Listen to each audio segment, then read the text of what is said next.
Yeah, well, let's do the candid version. So I'll flip off the little performative switch in my brain. I'll just like click it off and then we'll just talk like real shit.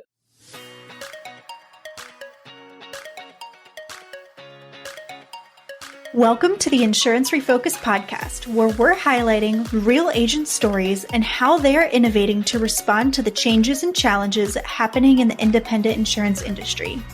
My name's Lindsay, and I can't wait to introduce you to my amazing co-host, who just so happens to be my mom, Carey Wallace. Mom, how you doing today? I'm having a good day, Lindsay. How are you doing? I'm having a good day. You know what? It started pretty crazy, though. I'm sitting down 8:15 at my computer to start getting things done, and I hear boom, boom, and all the lights shut off, and it was a stormy morning. And then I hear a final boom, and I'm like, that doesn't sound good. And a transformer or something blew, like really close to the house. So everywhere in town was without power, and there was like fire trucks. And so I basically drove around to everyone's house I knew in the area and tried to bum Wi-Fi off of them. And then I was like, okay, I'm going to settle on a coffee shop because where else am I going to go? And they didn't have power or Wi-Fi. So my morning got a little thrown around, but it's all right. We're here now, and that's what matters. What's really important to note here is you're not in South Carolina. So this is not a hurricane causing this. This is just random transformers blowing up, which we don't know why, correct? Like, that's crazy. In small town Ohio. We did have like storms here yesterday, not like crazy storms, but it wasn't even like raining. Like, it's just overcast today, and it decided to like wire pop off or whatever happens in that situation. So that's insane. Well, when you asked me how my day was, I was like, my day is very calm compared to yours. Like, I don't know. Like, I did not have this race to get my day started. And so anyway, I look forward to these days because we get to spend time not talking about work, but talking to some really interesting people.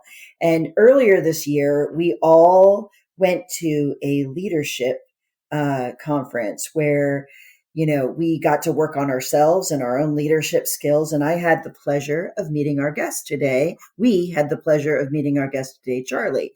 Charley, welcome to the show, my friend.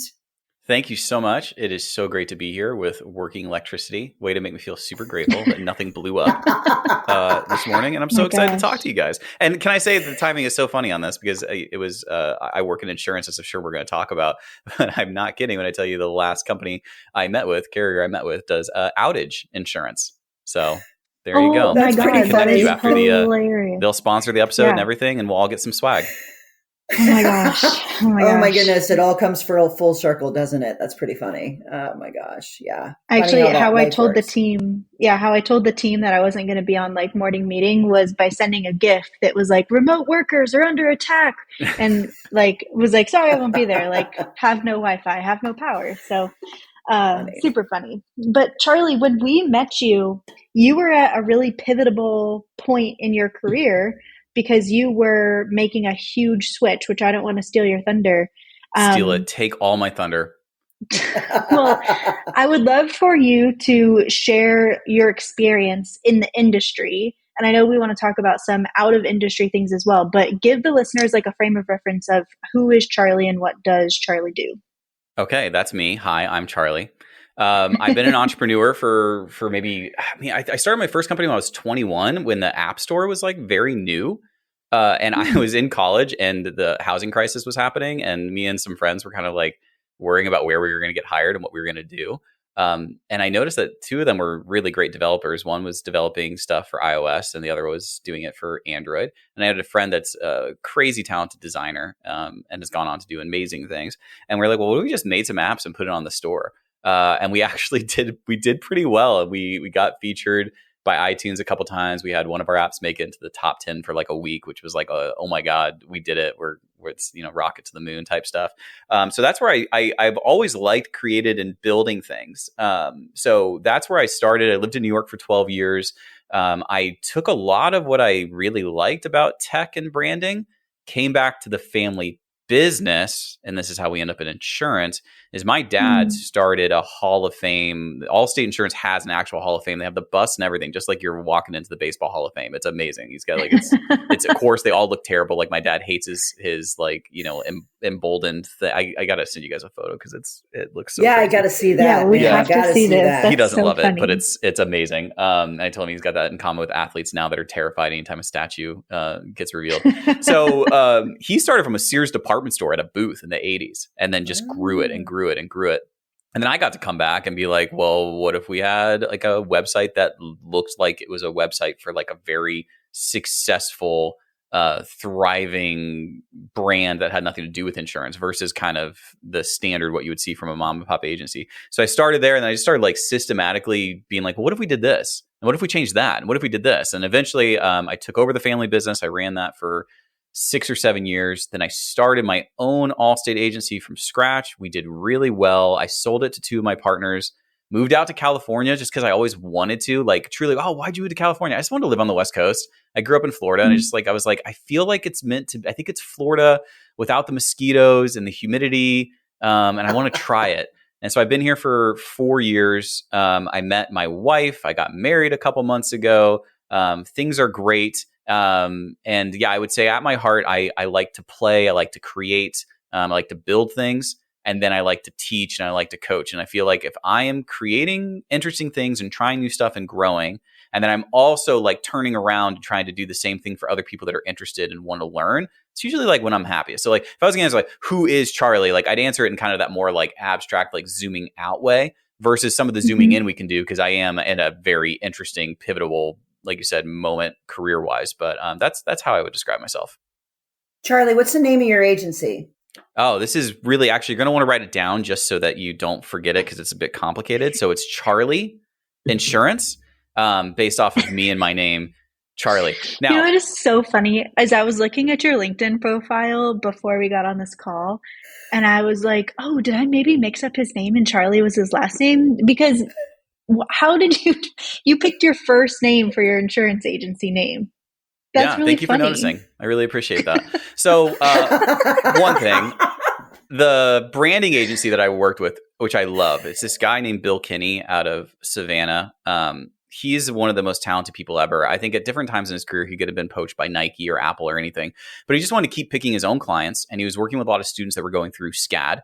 And he's like helping them build portfolios so they could go work for Nike or Apple. And I think that they've now done branding for, if they take the number of revenue, number of money that's been raised to the companies that have branded with them, they're over the $1 billion mark. So he does really great work. And he kind of like, we jokingly talked about this like 6 years ago, and we like made a brand guidelines for this Charley Insurance because we just thought that it felt like friendly and warm, and then we never used it. And then I decided to leave Allstate like a year ago, and I decided I was going to do something on the independent side that I was really excited about. And I was like any entrepreneur trying to figure out how I could spend the least amount of money to like the MVP mode. And I went through my Dropbox and was like, I still have this brand guidelines that I own that was never used. I think we could clean it up. And I was even thinking like, you see like where writers or directors will do this in Hollywood, like the Judd Apatow movies used to do this like 10 years ago when those were coming out every year. The actor would just play their own name. Like they wouldn't play themselves all the time, but they would just give them the same name as the character of the actor, So in that way, I think it's a little bit, let's get out of the way. Let's not try to find the perfect name, which is like, by the way, one of my huge like pet peeves when it comes to entrepreneurship is I let people, like I'm coaching or teaching or mentor, I'm like, you got like a week to have fun with the name, but then you just got to pick something. We do not like all you care about with a brand recognition is what they ended up earning with their experience with their customers. Like that's what gets us. So Google is a ridiculous name. Google is like ridiculous even coming out of the mouth. Like if we went back, but it's fun to say though, isn't it? It is kind of fun to say, but I would argue that like Google and how we think about them has way more to do with the value they provided than the fact that they like picked that name. I digress. Yes, it's 100%. Charley Insurance, That's heycharley.com. hilarious. That is so funny. No, I saw that before we got on and I was like, I have to figure out a way to bring this up because there has to be a story there. But yeah, we'll just start the show with it. Our podcast was born out of also like kind of like a funny haha my mom was thinking about building a podcast, and she's like, I have no idea how I'm going to do this. Calls me on like a Saturday morning from California and is like, okay, there's people telling me I need to do this. So I got to figure that out. Any ideas? And I was like, oh, ha, ha, like I could be on it with you and we could just do it together. And then you'd make me like run it all. 4 years later. Which is true. Which is all true. What's funny is originally I thought I'm going to have a podcast and I'll have rotating agents be my co-host and talk about different, like, because whatever, it's always interesting when there's more people. And someone sitting next to me, and Lindsay was in the industry, but she wasn't working in agency focus. And they're like, she has a fresh perspective. Why wouldn't you do it with your daughter? Have you ever thought about that? And I'm like, no, but it's hilarious. I reached out to her and she's like, well, what about me? And I'm like, oh my goodness, this is perfect. And it's one of my favorite things I've ever done. And our naming process. Yeah. Our naming process was much like what you just said. Like it was, we got to pick something. We're doing this. We're not going to labor over it forever and a day. And you know what? It is what it is, right? I like the idea that Lindsay's like, Mom, but please hear me. I'm still joking. We're still running this joke out 4 years. I'm just waiting for the punchline to hit, so I need to go do other stuff. How many episodes are we on now? What is this? Like how many have you done? 150, like a lot. Yeah. It's incredible. Every week for almost 3 years now, I think we've been doing the podcast. So I think the average depth of a podcast is like 7 episodes, around there. Yep. Right? So you guys have essentially done like 20x what the like that's like extraordinary. Like, right? Like that's crazy. Yeah. Anyway, that's amazing. Good job. Yeah, we actually committed to, we're going to do 52 no matter what. Like if we're going to do this, we're going to do a full year. We got to give it our all, and we're not going to I don't have to much, Charley.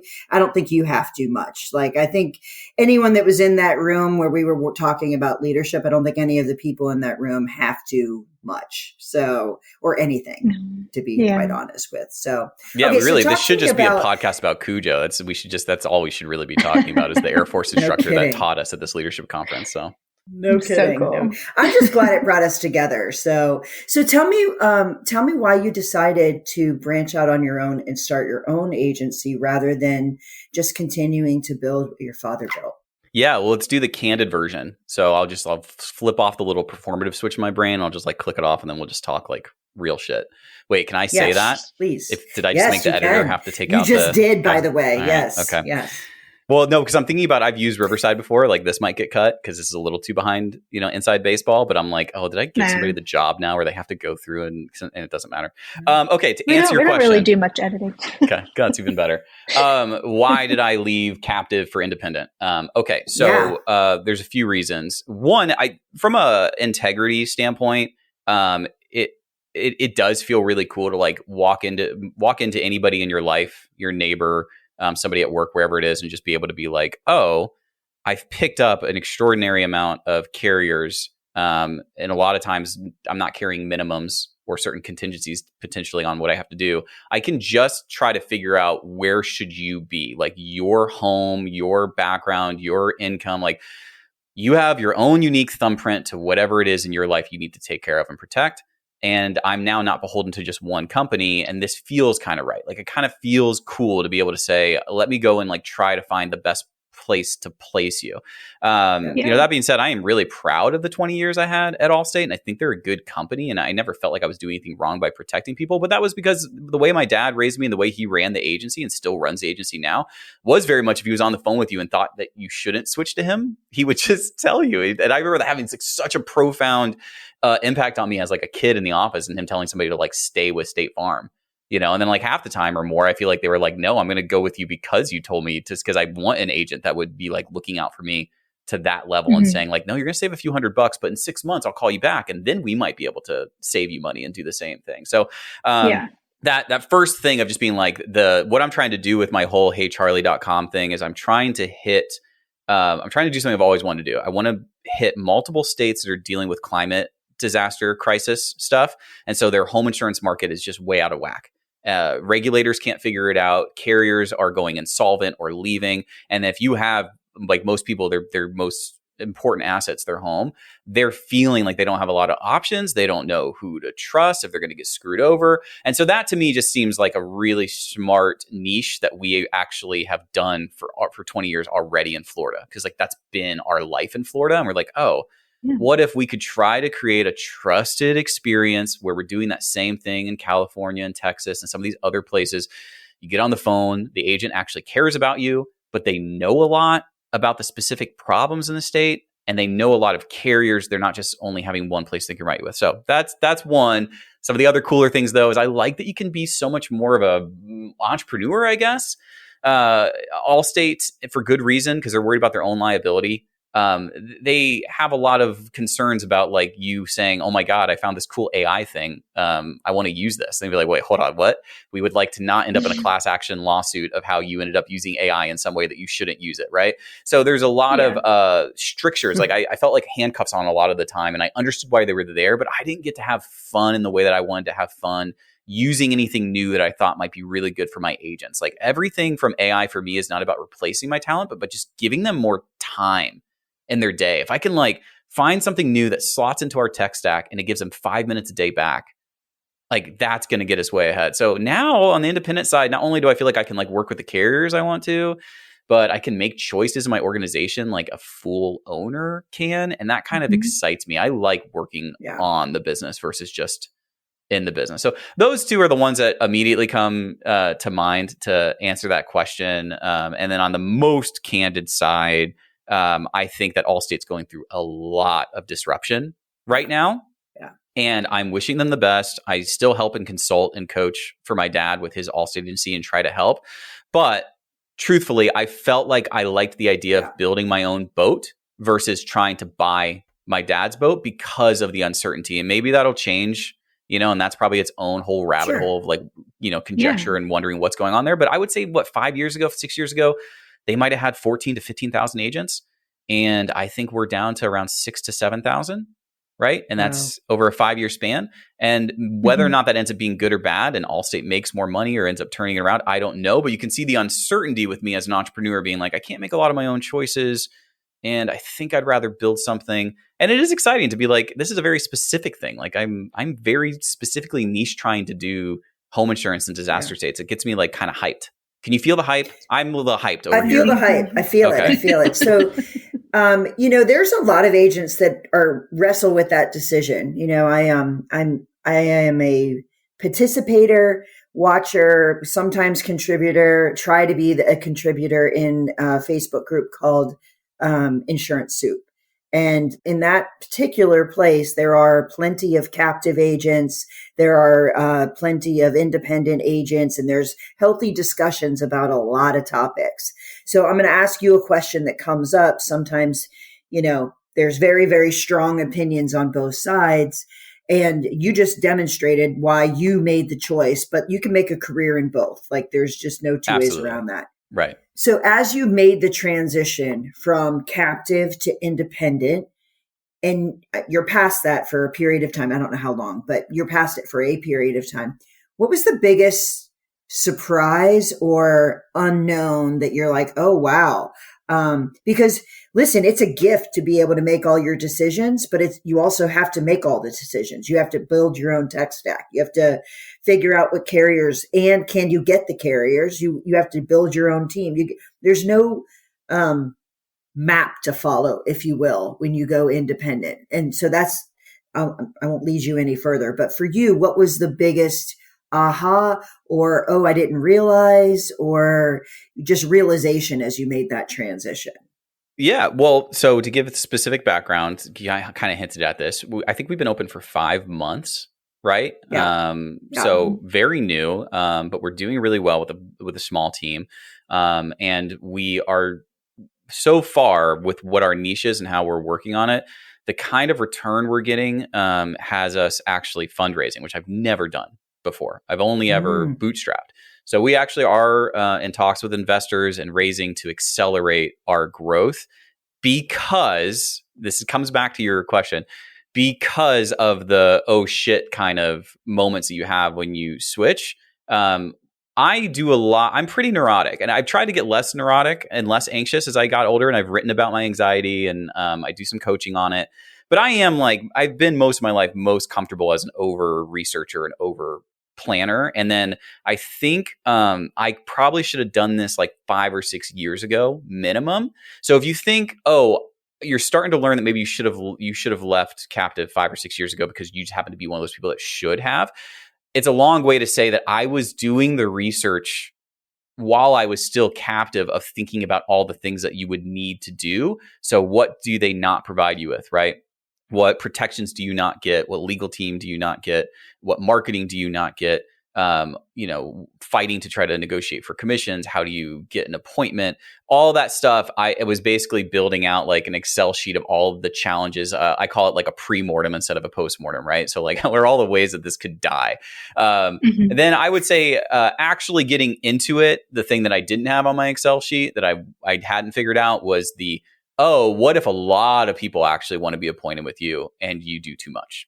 Like, what if I was so concerned about getting all the ones I wanted and how hard it was going to be. What if the market happens to be softening at the same time that you're going in and you get some connections and things go your way, but now you've got too many mouths to feed or too many niches for a young agent to try to pick up at the speed you want them to pick it up because you don't like my whole idea here is predicated on this promise that somebody that at my agency picks up the phone can have an intelligent conversation with you about SageSure, but also about Tower Hill when the customer may have never even heard those two company names ever in their life. And now if I have 40 of these and I'm asking them to understand what the wild variations and differences are between each of them so it can really help the customer and not just get into the habit of who they like and what's easiest or what's most convenient for them to write or whatever it is. So I would say that is that's a lot of words to give you the answer that you asked for, but I like talking. That is the specific, that's the specific thing is like, oh, I can see where people can get into trouble saying yes to too many carriers. Yeah. Yeah. Oh, 100%. And I think you hit the nail on the head with how do I encourage my producers to have a very wide breadth understanding, but of so many different carriers, and how do we balance who's actually right for who? So what are you, I am assuming because you brought this up, you've been working on some sort of solution. Hopefully it's AI, since I heard you say that earlier as well. Seems like there could be a good opportunity there. So the answer is AI, but God, was I tempted to think of something that would not be that, just to disappoint you with hopefully you're doing no, we are, we've unplugged the internet in our offices.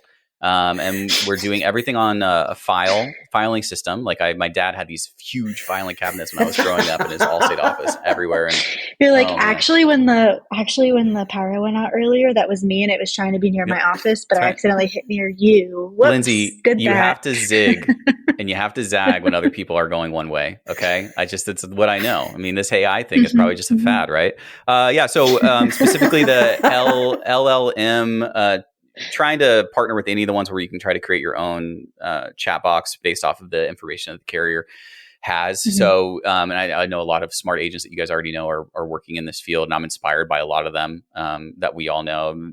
Like, big shout out to Chris Paradiso on trying to think, okay, let's use these AI tools to help our agents feel like they understand it. But then the caveat to that too is trying to get really granular on what it isn't getting right, and then having the agents feel entitled to bring that up and find the corrections so we can keep making it better, because it's a huge possible advantage for our time and effort, but we absolutely cannot let it hallucinate or create some type of answer that isn't right either. So kind of working out the kinks on that, I think, like everybody is, but that's for sure the creating our own internal chat box based off of the dynamic, because a lot of the companies in Florida are not in other places, and it's a mess. It's a swampy mess down here, but we love it.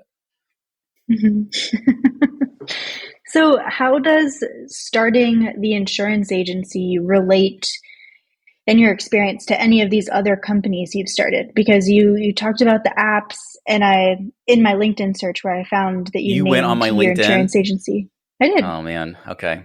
All right. But you started other companies as well.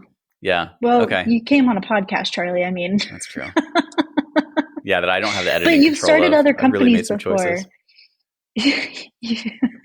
I'll stop joking and I'll answer whatever question you want about my LinkedIn. Go ahead. Ask me about one of the companies. No, I don't need like specifics about any of the companies, but the insurance industry is not necessarily a normal company format, right? Especially independent insurance, you're quote unquote brokering for carrier to consumer. You're like the middleman. So it's not as cut and dry as other businesses. So what have you seen differently from starting some of these businesses? I believe you said 8 when we were doing your intro, to 2 different types of insurance agencies. Yeah. Well, I mean, I do think of insurance as actually being much more simpler and similar to other companies. Now, having done other companies, I think of it as like SaaS before SaaS. Like, it's amazing. I'm going to write a book. I'm going to work hard to care about my current customers so that I retain them, and I get a fee for like doing a good job on that, right? And I'm motivating new growth in it. So like, I think of it as recession proof. I think of it as like this incredible American dream, low barrier to entry. If you just want to learn and you want to work hard, like I still am holding on to this, and I want it to be true. And I'm working hard with other people in the space that are trying to encourage and teach this to be true. And I think adoption of tech and AI are a big part of that. So I actually feel like, I had similar challenges when I was working in e-commerce. You might be like, well, insurance and e-commerce are totally different. Like we had this citrus plant, and we had to figure out the packaging of the citrus plant. We had to figure out how to get it from our farm to somebody's front door. And when it opened up, it still needed to have these oranges and lemons on it. Cause if they were all on the ground in the dirt, then like that was like ruining our entire like branded experience. So he's got to open up that box. And when they open up that box, they have to have a moment and be like, wow, I need to tell everybody that this is like the Mother's Day gift. And I need to like make sure I do this for every home closing as a real estate agent. I got to get one of these trees. It has to be this feeling that happens right then and there. And I just think that's the same. I mean, I know that like I'm grossly like simplifying and being reductive on this, but when you're on the phone with an agent, if they can give you anything near that feeling of what I needed when people opened up my citrus tree box, that's what matters. So like, whoa, I ordered this, or whoa, I had to do this thing I don't want to do, which is talk to an insurance agent, but this person is so freaking friendly and asking really interesting questions and following through and doing all the right things that now I have this feeling associated with the experience that I'm going to tell others about. So that to me is like always like the number one thing. So I guess in my head and in my heart, but I need to like maybe sit down and really think about your question. I don't really see these big differences between some of the other ones I had. I still felt like they had the same issue with, okay, great, you created something good, but who knows about you? And how do they get a hold of you? And then once they do, how do you create like such a great funnel, conversion, close experience, and then take care of them on the other side that you're building something really special and sustainable? You know what I love about what you just said, Charlie? Because my first career was tech startup also. And not that yours, you know what I mean? Like it was completely different than insurance. You would think that. But what you just said was what's consistent between the two is the customer experience. Like in either one, you have to make an impression because it's all about relationships. It's all about whatever. And if you can make your customers feel a certain way, then they're going to refer to you. They're going to continue to do business with you. They're going to continue. You're going to be successful in either one of these organizations that we're talking about. And I think sometimes we lose sight of it because in insurance, there's this recurring revenue where it happens even if you don't do anything for some people, and it could be a real trap. And now that there's competition and there's a way to, there's this push big time and, a really, really big pressure to do more with less. But the reality is less got you pretty damn great situation. And until you lose something, it doesn't feel like it's necessary to do more with less until the people around you are doing more than less. Not that that's the great strategy, but that's the reality, right? So I love hearing someone who is brand new to the independent insurance agency saying, the same thing is true no matter what business you're in. It's all about customer experience. It's about understanding what your customers expect and demand in the changing environment around us. I mean, what I thought I should get from companies when I was 20 is not the same as what I think it is today. There's just no two ways around it, right? And it's not going to be the same that it's going to be in 20 years either. Like you have to evolve. Let's go. So Clip it. Send it to the socials. Put it on the gram. Get it on TikTok. Done. I know, but I mean, that is the reality. It doesn't matter what your business is, right? It really doesn't matter. It matters that you care about what you're doing. Right. But you're hitting on another thing there too, right? So yes, big YES on where it landed. But you hit on something else there, which I could talk forever about, which is part of the, being in an industry for 20 years under like the shadow of my dad as this Hall of Fame. Grew up on a farm, couldn't really find his calling until his 30s, worked at the mall and then turned it into this thing. Working under kind of like this legendary status, if you're like, it allows you in some ways to be like a wallflower and to pick up on so much of how people talk about their insurance agency. Because we'd come to these conferences, they all line up to talk to my dad and be like, what are you doing? How are you doing? What it is? And I would say there's he's a Hall of Famer, for goodness sakes. Yeah, right. He's got the bronze bust. Yeah. So I think that what you hit on there is that my dad, he couldn't help himself. He just kept wanting to evolve and kept wanting to put more money into the business and kept wanting to like try new things, adopt new tech, hire different people. Like he just couldn't help it. He wanted to keep playing with it. And that play of like almost like an inner kid, like to be at play and wanting, can this be better? How can we keep making it better? And that way I think almost like he's an engineer. And there's other people in the insurance business that have created good agencies, right? And the way that they talk about it is, I'm a business person. We live in a zero-sum world. Our job is to take care of ourselves and our family and to create a business model that is like cash flow positive, hits certain amount of margins. And when it's not, we have a book that we can annuitize. We can cut staff. We can live off of it. It just plays the same role as some of the other stuff in my portfolio. And I would love to talk about the other parts of my portfolio that I have this diversified here and this diversified there. And I just like refuse to see it that way. I mean, I think there's balance in between, seeing it as like this like overly sentimental, I'm trying to save insurance and change the industry. Like that's a little too saccharine for me, but it's definitely too cold-blooded and like hedge fundy to the amount of people that I've run into. Like, I think I would get into insurance. Yeah, we just build that book up to a certain size, and then, oh my God, AI might come in and just like automate and service the whole thing for us. And then that's just like, helps us start this other business and then buy this other real estate and then get these other boats and then do. And that's just not interesting to me. I'm like, what if we actually just, like you said, kept evolving, kept trying to create something like really special, specific to even what we're doing, right? I don't want to be a generalist insurance agency that insures all things in all states. So let me just pick like something and be like, what should it look like? Like if you just had a hurricane and you felt like it was a horrible experience and you're like completely like burned out on the agent model, what should your ideal experience, customer experience be like? And that does require every year feeling like hunger and excitement and a desire to play. And that you said it perfectly. You said the word trap. It can be a trap to see this incoming revenue and feel like you've already accomplished kind of something. And now like, wait, the less I spend of that, the more I can keep. So is it really worth it to, I think that is absolutely a thing. Yeah, it is.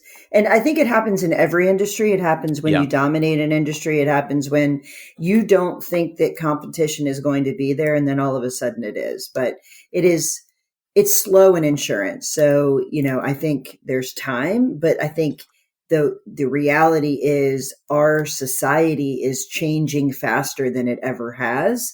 And that will change the timetable of how quickly you need to evolve. That's really what's going to drive. The customer is going to drive this. There's no two ways around that. Yeah, and I've grown to learn that. I had a friend tell me this old Chinese parable that's like super popular. You guys maybe have heard before, but have you heard the one about the good luck, bad luck of like a guy in a village who like comes across a horse, like a wild horse? No, let's hear it. Give it to us. Okay. All right. I'm going to try to do my best to do it as if it could be clipped. Yeah. And if it gets edited out, my feelings will be deeply, deeply hurt.